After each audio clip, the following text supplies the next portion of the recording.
At the end of the day, like, it's a film, right? I wish people would use the same logic for female-centric films. There's Angry Indian Goddesses, there's Lipstick Under My Burqa, there was Chapak. Like, all of these films, people made such hue and cry about it. Padmavat. They were just films too. Yeah. So why did you have a problem with that? Why did you feel like those were so toxic and people would get so influenced by the characters shown, by the women shown in the film? Welcome to episode 10 and the season finale of the Rohan Plus One show. For the last episode of season 1, I have a very special guest. She is the founder of Popcorn Pixel, introducing Nidhi. Hi, Rohan. How are you? I'm good. How are you? I'm good. Long time no see. Long time. I think a year has gone by. Yeah. Thank you for having me, by the You're way. welcome. So, quick introduction. Basically, me and Nidhi performed at the New Year's Day parade, right? Last year. Oh, this year. 1st of January, Yeah. pretty much. Yeah.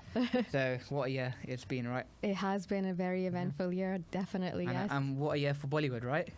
For films in general, I think, yeah. For cinema, for storytelling, it's been quite a year. And there have been obviously like hiccups, ups and downs, but it's been fun. Yes. Yeah. Yeah, there's been lots of, good films, right? Yes. What's been like one of your favorite films? Oh man, Rohan, these days I feel like that's such a difficult question Yeah. to answer because there's so much content out there, and it's not just the 1 year's content that is there to consume. There's so much backlog as well, so I kind of lose track of what came out which year. I just watch whatever I'm in the mood for. But if I have to answer your question, there is one movie that comes to mind which actually has not been released yet. I watched it at the London Film Festival. Okay. It's called Stolen. Hopefully it will come out soon. Yeah. But if it does, when it does, please watch it. It's a very good film. But besides that, something that came out this year that sort of is like top of mind.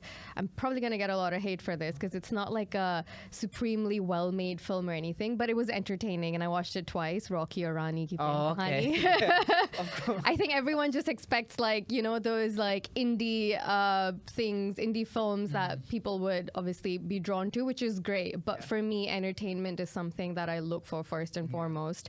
So yeah, I guess that one was. I mean, that one is like top of mind. Yeah, because it was a good film. It was. And I mean, the thing I think with that film, it kind of didn't do as well, right, as other films in the box office. Yes. Do you think there's we've had like Jawan, we've had Pathan, the big action films. Well, Gadar. Yeah, Gadar too. Do you think there's a reason why films like Rocky or Rani are not doing as well in the box office? That's a good question. I think the genre itself is probably something to be taken into consideration, right? I think because of the last 3 years or so and the rise of digital streaming platforms, which has exposed people to a lot more cinema, a lot more different variety of content, people are more open to consuming things which are not just the romance in the romance genre, right? Which is something which was the go-to, I guess, pre-COVID, or even in the last decade or something. That was shifting, but it was a slow shift. But thanks to the boom of digital, that has been expedited. And I think action movies, obviously, they bring a lot more oomph, for the lack of a better word, and have that theatrical screen presence that people want to obviously throw their monies at.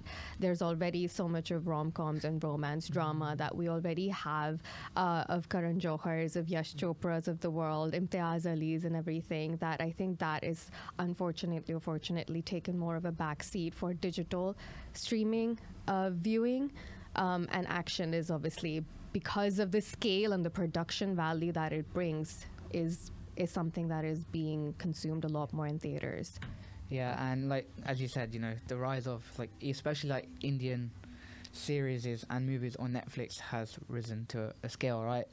What the first one was it Sacred Games? And Sacred Games was the first series, but that was not even during the digital boom. That was just the first one that was out there that just shot up. And I think that exposed all of us to the fact that there is something like this that can be possible. Yeah. So, and I think after that, we've had series after series on Amazon Prime, on wherever. And I feel because we're us as an audience are able to watch it at home, then what's the need, I guess, to watch a film like similar, Yeah. right, in the cinema? Do you? It's again, it's a difficult question to answer, because as an audience, I think we've become smarter. I have become smarter, not just as an entertainment journalist, but also as an audience. I have realized the tips and tricks that filmmakers use to make a film work, and people can easily gauge by a teaser or a trailer as to what the scale or what the value of a film is going to be, and then decide whether or not they want to buy a ticket, or they will just wait, even if it's a 6 weeks of waiting when it comes to streaming platforms. However, the superstardoms still very much exist in, I would say, Indian cinema, which is why a Pathan, a Jawan, a Sunny Deol film, Gadar 2, all of these have been big theatrical hits. And then when they released on digital platforms, they were hits again then. People were still, people were restarting those conversations. For me personally, when I watch a trailer, I watch the interviews, I do interviews and everything. That is enough for me to gauge whether or not I'm going to wait for a digital release or I'm actually going to watch it on a big screen. I do have to add this though, watching films in a movie theater is an experience that is unmatched, as opposed to sitting on your couch at home. We'll talk about an experience that we've had. I've had one of the best experience in a cinema. Okay. But I want to go back to, as you're saying, trailer promotion and all that, because there's a film that came out recently that done a killer at the box office, and it's quite controversial, right? Oh, Jesus. You know which film I'm talking about? I know. I'm so sick and tired of this film. It's Animal, and it's Yeah. getting a lot of controversy, right? Like, what did you think of it, first of all? Well, let me ask you, what did you think of it? I thought it was not bad. Really? Yeah. In what sense? I didn't think it was amazing. Like, the film wasn't, it was just like, for me, wasn't like a bad film, Yeah, that's how I there's not much for me like to add, but it's quite a slow film. It does drag on a little bit, like 3 hours 20 minutes. Yes. So if you've got patience, to watch it. But I thought it was not bad. But where do I begin, man? Okay.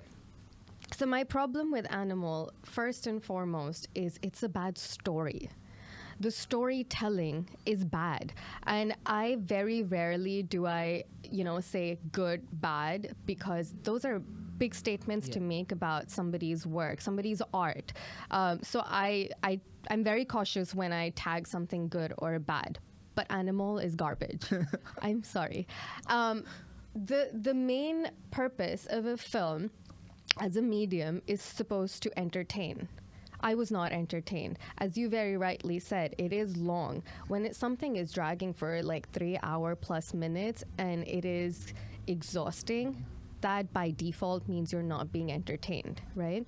That's my first problem with that. The second problem is the maker used a set template. A father and son, traumatic, toxic relationship. But did it go anywhere during the course of the film? It didn't. Not really. Exactly. Yeah, true. So, I mean, the positioning of the film during the marketing and the promotions and all of that was father-son relationship. Because it's a strained relationship, he's gone completely rogue. He's unhinged, he's become toxic, But there's no progression shown in the film. Right from the opening scene, he's toxic. Right from the opening film, he's obsessed with his father. So we're not really we're not taken through the journey of the character, which is what I think storytelling should be. There's no narrative arc there. It's just a given, and we're supposed to believe it. We're supposed to be okay with it. So as a film, as a storytelling project, as a narrative, it just doesn't work for me. And I'm not even going to touch upon like the toxicity of the characters and the problematic themes that are the misogynistic, portions of the film. Those are all valid. And fortunately or unfortunately, it's good that people are seeing that, because now they know the mentality of the filmmaker and how to then gauge his future projects. I, for one, walked out of the theater feeling not just exhausted, I was frustrated, and that's not a good feeling to have your audience walk out with, And if that was the intention, sure, he succeeded. but left a very bad taste in my mouth. Yeah. Yeah, because like a lot of people have been saying it's toxic and all this, but at the end of the day, like it's a film, right? But see, even with that, I know that. Yeah, but okay, so I wish people would use the same arguments when a female-centric, and I hate that term, but I'm just, because for the lack of a better word, I'm going to use that term. I wish people would use the same logic for female-centric films when when they are forced to get banned or become controversial. There's Angry Indian Goddesses, there's Lipstick Under My Burqa, there was Chapak, like all of these films, people made such hue and cry about it. Padmavat. They were just films too. Yeah. So why did you have a problem with that? Why did you feel like those were so toxic and people would get so influenced by the characters shown, by the women shown in the film? And for Animal, it's just a film. So I would appreciate that conversation if that was balanced. Yeah. But it's no, I see an imbalance there, and people. In fact, one of my followers who also contributes to Popcorn Pixel, this is the first time that both of us were at like polar ends of our opinion of the film. And I am saying opinion because a lot of your bias does go into reviewing a film. It's very hard to present a review of a film with a completely unbiased point of view. And this was literally the first time where he said, oh my God, he in Hindi, he said, Qatil film, Katleam or something, which is basically like, it was amazing, And I was like, oh, really? I'm going to watch it tonight. And I watched it, and I literally replied to him, and I was like, that was trash. And he's like, I knew it was going to be polarizing. And I was like, okay, give me some time to just think over it. I do want to write about it. So I wrote something, and he wrote something, but by the time I saw his, I had already shared my review. So we had a bit of debate internally where I was like, I don't want Popcorn Pixel to have opposing views, but I respect the fact that you have shared yours. So I shared my review, which was at one end of the spectrum, and his review was at the other end of the spectrum, not blindly justifying everything that was in the film. It was pretty balanced. But again, we had opposing views. And one of the things that he mentioned in his article was, yes, people can get influenced, but people are still logical enough to not go around and start shooting people, not go around, XYZ. And logically, my brain understands that. But when I was actually viewing the film, there's one scene, spoiler, I guess, if you're still going to watch it. There's one scene in the film where Ranbir Kapoor's character is they're at a church. Okay. And he's talking to his wife, and she's being really controlling and demanding and saying you have to take your medicines or go see the priest, go see the priest for a confession, stuff like that. And he blatantly, with all his brothers around, goes, oh, you've become too controlling. You've never been slapped, right? So let me just slap you. And people that's it. Oh, yeah, in the church. At that point, not only was I cringing, my husband was cringing, but there was this guy next to me. He chuckled, and he wasn't the only one. There were a few chuckles. Yeah. And that is what is problematic, because you are mirroring society. I'm not denying that. True. But that is irresponsible storytelling. It is not entertaining. And in some way, subconsciously, you are influencing people that if an alpha male does this, it's cute, it's cool, and we can laugh about it. And in the same breath, there was like few scenes later, she actually slaps him, and the same guy next to me, including a few other people in the audience, all of them gasped. So, do you know, like, this is how conversations begin, and I understand that it's just a film, but you're sowing so many subliminal messages that it will influence maybe not you, but the person next to you. Yeah. Yeah, because, like, let's just say if a woman was the main actor of this film, it probably would have kicked up a lot more, controversy. Even, like, as you were saying, all those, like, women eccentric films, like even Gangubai, right? Yes. Like, when women are shown at the forefront, it does kind of... And women are shown at the forefront with grey shades. It always stirs the pot. And I don't understand why we're so comfortable, just like going completely gung-ho with superstar Ranbir Kapoor. And that is another thing. That's subliminal messaging as well. How do we know before the film releases whether or not Ranbir Kapoor is a superstar? He's an actor, but the intro title itself introduces him as superstar Ranbir Kapoor. Like, it's just throwing all these messages in your face to make a point. Yeah. Yeah, and talking about another, so, as well as like, Bollywood, this year we've had quite a few South Indian films, right? Did you watch any South Indian? I'm actually not really well versed with South Indian cinema. No. Short answer, no. So I'm not the right person to speak about South Indian. Have you watched cinema. Leo though, right? I watched the trailer and I was like, no. So as you were talking about going to watch, it's movie in a cinema and the experience, it is completely different. So I went to watch Leo on the first day, first show in super screen, and it was something else. Okay. I have to tell her so as not even when the film started, everyone people coming screaming already as soon as the film, or even people coming into the film, even when the adverts were coming on, people were just going crazy. People actually went down when the song came and started dancing. I don't think that's there in Bollywood films, but do you think there's a certain thing that grabs people when it comes to these types of films and gets them in this emotional journey, even the loading screens and everything, people clapping, screaming, this experience was something else. So I have experienced that for Pathan, actually. Okay. Because that was the Shah Rukh Khan comeback after 5 years or something. And my friend had organized a fan screening of sorts. All of us went together. He actually made T-shirts of Pathan and Shah Rukh Khan. So we actually wore that. So I did experience that. Again, I think a lot of that comes with the superstardom status of somebody.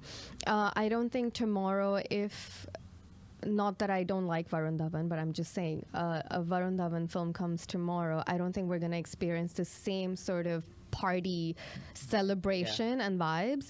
But again, as Shah Rukh Khan said, he's the last of the stars. And, I'm just saying equivalent to Shah Rukh Khan or Rajnikant, they have that presence, and they've built that presence over the years to, I think, have people go crazy for them.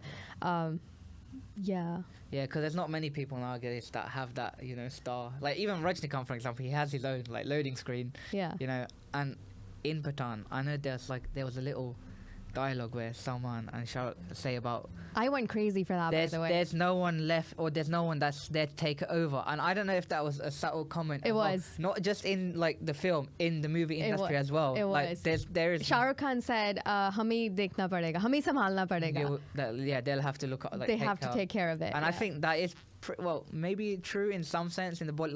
The new actors, they've not. I don't know. I think times have changed, though. It's not to do with the new actors not being capable, but I think times have changed, and also social media has changed perceptions as well. If I just have to give you an example of how perceptions have obviously changed about stars, Shah Rukh Khan has never put out a reel dancing to a random trending song. Right? He will never do that. That's not his thing. That's not his image. That's not his persona. But the new age stars would, because they're millennials, for example. They'll do things that you and I do. They are more trending. That's I think the positioning is very different of celebrities these days as opposed to the yesteryear celebrities. Sorry, what was the question? Oh yeah, so it was about the statement that he said that there's no one that they'll have to look after it. That is kind of true in a way, right? Yes and no. Yeah, I guess again the scale of what the 90s celebrities or superstars achieved, I don't think that scale is achievable today because of different mediums and different kind of films and personas and images that are being created of each celebrity. But I don't think it's just upon them to somehow lo-fi anything. Yeah, no, no. I mean, because there's a lot of I guess new actors now, especially their kids and stuff, right, are coming in. What do you think of actors' children coming into the, the media scene? If they are skilled they're working hard, they're good actors or directors or producers, whatever, in whatever capacity, if they are actually bringing it to the table, then why not? But if they're only getting opportunities because of their names, obviously that's not justified. Yeah. Just using their like parents' name Of course. And I mean, yes, we can obviously go on and talk about the whole nepotism debate and all of that. But at the end of the day, if they're working on themselves, if they're actually bringing it to the table and working towards it, I think this is sorry, I'm gonna start that again, because it's something that I've sort of thought about thanks to the Archies. I think what inevitably happens is when there is a star kid, again for the lack of a better word, we look for and celebrate their efforts as opposed to the work that they've actually produced. When a non-star kid performs, we don't congratulate them on their efforts. We just say, oh, they're good or they're bad. If they've actually like landed the part, if they've been able to successfully do their job, we just look for that. And that's obviously, it's a human thing, I guess.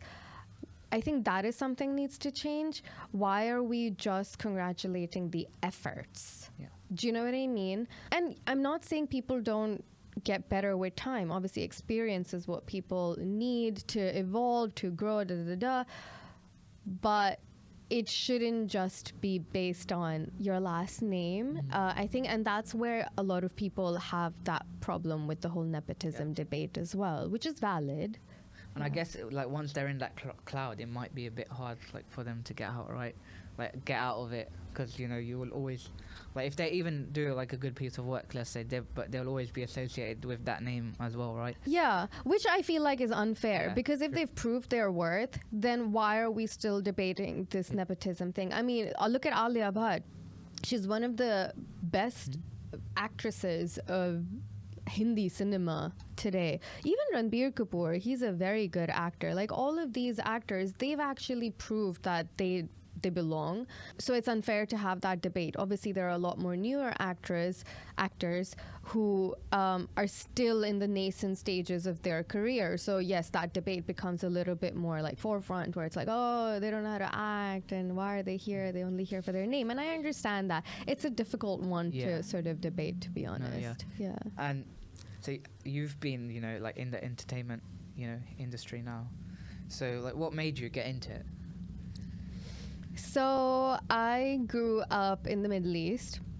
I was that typical NRI who was always exposed to films of Yash Chopra, of Amitabh Bachchan, and that sort of, I think, where the love for Bollywood came about. And I always wanted to do something with media, cinema, films, but I just didn't know what it was. I mean, I graduated with a degree in journalism and economics, but I actually didn't use either of my degrees. After graduation, I got into marketing. And for a long time, that was the career path. And this was actually in 2018. I took a sabbatical from work because I was completely burnt out. And in the sabbatical, I was like, you know what? I have all the time in the world to do whatever I want, to experiment. And this is something that came to my mind, to just, I don't know, buy a domain name and start a website. And this was never part of any plan. I initially wanted to make movies. I used to write. I still want to do that eventually. I don't know when, but I guess I'm still not like ready, not there yet. But I moved to India actually, and I used to work in advertising, and then with the same company I moved from Delhi to Bombay. In Bombay, I actually got an opportunity to become a producer, an assistant producer, and when I actually was offered that job, something in me just went, I don't want to do it. It was like I mean, not to get like too like spiritual or anything, but when I literally was given that, I was like, I don't want to do it. I don't think I'm ready. I don't think I'm gonna like it, which is why it was like a wake up call for me that I needed to just put brakes on and just like take a sabbatical. So in my sabbatical, it was an overnight thing where I was like, I'm just gonna wake up tomorrow, buy a domain name, and just start writing, because I hadn't done writing in a very long time. I used to write a lot before, but I think work-life balance just took that away from me. And the next morning, I just thought of some random names. There was, I think it was like purple popcorn, purple, something pixel, something popcorn. And I just messaged my sister, and I think I sent her like 5 names, and I was like, which one pops out? I think she said popcorn pixel. I don't even remember. And literally, it was overnight. I just bought the domain name, did like, the logistical stuff, and started writing. That's the initial idea was, let me just see where this goes. Since I'm on my sabbatical, I have all the time in the world, and we'll see. If nothing comes of it, nothing comes of it. And then slowly it sort of veered into interviews, but those were all text-based interviews. And the interviews initially were, and this is something, again, a long-term plan that I do want to explore in the future, is that I do want to speak to people who work in the film business, but do the ancillary work, basically. So it could be film editors, it could be lighting, it could be camera, it could be photographers, so on and so forth. Technicians, basically, makeup artists, because they're the ones who have a lot of meaty stories to share, and also like just so much knowledge about their work. So it was supposed to be educational / entertainment, and I did explore that for a while till I realized it's probably becoming a bit too niche. And that's where you kind of have to also see, do you want to just keep doing it because you want to do it, or you want to build it for people as well, so it's benefiting, it's mutually beneficial. So that's how I got into it. There was no plan of action. There still isn't, I think. I'm just going with the flow. And I then went back to my job, not the same job, another job. I was working in pharmaceutical and marketing, and it was an amazing team because they knew exactly what this girl does on the side. So I used to take weekends off and fly to Bombay to do my interviews and stuff. I did that a few times. And then COVID happened. I actually quit my job a month before COVID because I was going to move to London, not knowing the world's going to shut.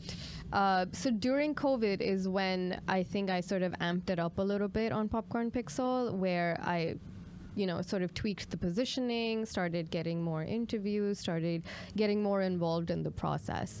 And now, in London, I've been in London for 3 years, but I've only been doing Popcorn Pixel actively for the last 1.5 years in London. Yeah. Yeah, and long answer, sorry. That's all good. That's all good. And during that time you've interviewed, quite a few stars, right? Yeah. What's it like interviewing the it's stars? amazing. Do you know what? Over time, I don't get starstruck anymore, which is good. Otherwise, I won't be able to do my job. But what's really fascinating is the more you do them, the more you realize they're literally like me and you, and they just want to have a conversation as well, unless it's like promoted towards a project. Then the conversations become very constrained, but it's fun. And what I've realized about myself, I actually enjoy the process of the whole talking, not so much the pre and the post production, but it comes with the job. Yeah. And like, what's one of your favorite interviews you've done? I have what is one of the favorite interviews I've done? I want to say Bobby Deol, Sunny Deol. I recently interviewed Manisha Koirala as well, which was a lot of fun. That day itself was like, that was again a press junket. So the day was a lot of fun, and it was very casual. Usually press junkets are very, it's not stressful per se. They've gotten less stressful over time, but they're very back to back. So it's like, go and do your job, get out. But the Manisha Koirala interview, the whole day that was planned, it was a lot of fun. Very candid. It wasn't directed towards a film or a project. It was just a free flow of conversation. I'm thinking, which is a best one? One of the most memorable ones, if that. Oh man, that's a hard one. Do you know what? Let's go with Sunny Deol. Sunny Deol. Yeah, let's Was he go. quite like easygoing? And, He like, was. He really was. It's a funny story. Not ha funny. But so I actually didn't see the film before I interviewed him. This was actually supposed to be a post release interview. I was not in London. I was away. And I got a call that on such and such date, are you going to be able to do the interview? And I was like, I am going to come back to London at 4 a.m., was it? The previous night, day-ish. And the interview was scheduled, I think it was at like 12 p.m. So it was like an 8-hour period between me landing, going home, freshening up, And I was sort of freaking out because it's Sunny Deol, and Gadar 2 was, massive. It was massive. People were talking about it. People were loving it. It was hitting all the, charts. And I told the person organizing, I was like, can you send me a screener link? Because it's fine. I'm on holiday, but I'll watch it on my phone. And he said, no, I don't have a screener. Don't worry about it. You'll be fine. And I kind of took it as, because most of these interviews are pre-release interviews anyway, so we don't get to watch them. So I was like, okay, it doesn't matter. I'm going to prepare the same way I do for pre-release interviews. And I was obviously a bit nervous going in and exhausted. But the minute I walked in, he was just such a calming presence. And in the interview, I actually told him, I was like, I'm so sorry. I actually haven't seen the film because I was away. I was in Albania and I came back. But I've done my research. So he laughed and he's like, it's okay. You'll watch it. And I was like, yeah, okay, I'll watch it. It's fun. It's fun to do those. I actually remember another interview that I did this year. Not very memorable as an interview, but as an experience. It was a massive production interview that was done for Amazon Prime. It's a series called Bombay Meri Jaan. Okay. And literally the whole team flew down. It was Farhan Akhtar and Aparna Purohit, who's the Amazon Prime India head. And like the whole team, the writer, the director, the producers, they all flew down. That as an experience was a lot of fun because it was a massive unit of Amazon Prime with like 50 cameras around and everything. So that as an independent entertainment journalist, it felt fun to do. Yeah.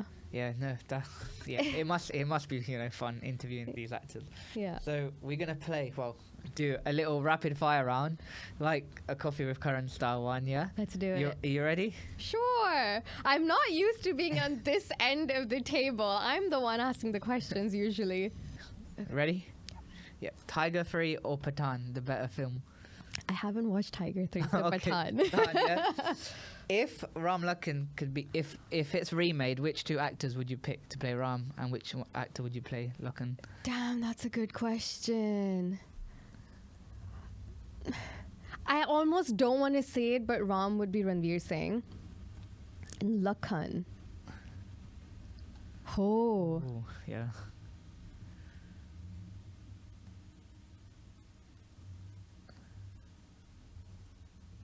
Let's make it controversial. Ranbir Kapoor. Oh, okay. Okay. So, associate these words with an actor or actress, yeah? Okay. Energetic. Ranveer Singh?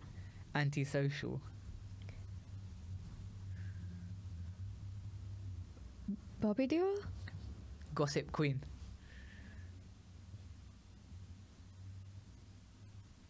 Kareena Kapoor? No, Karan Johar. Okay. Yeah. Overrated. Deepika Padukone. Underrated.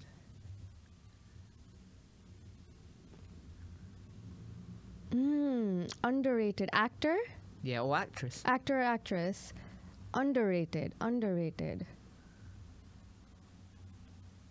Oh man, can you give me like clues of people? Because I went blank. One, I would, Seth. I would. Or, Saif is underrated. Wait, let me see. Saif is definitely underrated.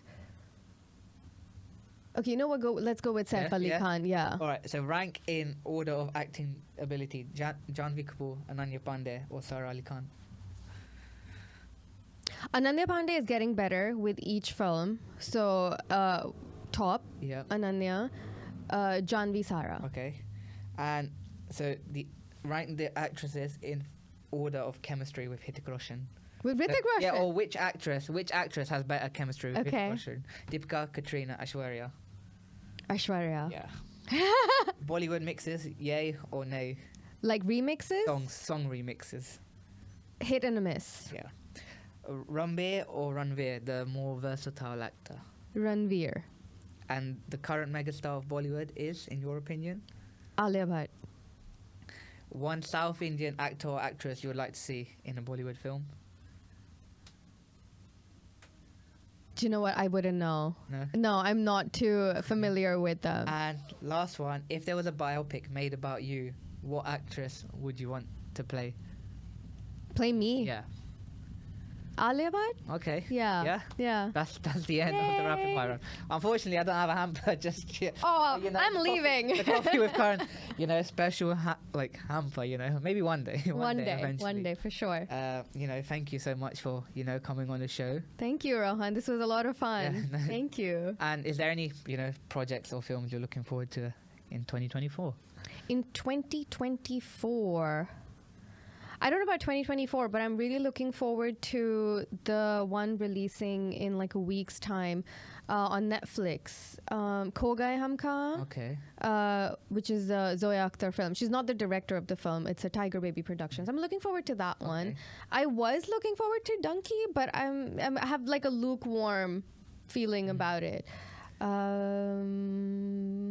Anything else? Yeah, I think that's it. Yeah. Okay. What are you looking forward Well, to? I mean, I'm not sure because Fighter's basically Top Gun, but Yeah. the Bollywood version. Yeah. Well, I know Rajnikant's gonna have 2 main films and is one in special appearance. So, and Amitabh Bachchan's gonna be in one of them. Oh. I've heard so that will be something else as well. So looking forward to those. Nice. Yeah, but other than that, not many of Bollywoods have come to mind yet. Yeah, same here. Yeah, Same so- here. It's that's what I said initially, right? There's just so much out there that I've lost track of which year what came out. Yeah. Yeah, but yeah, I think it'll be a good year, It definitely. will be a good year. Perfect. That's a wrap. Thank you for everyone watching, and I'll see you in the new year for season 2. Thank you. Yay. Yeah.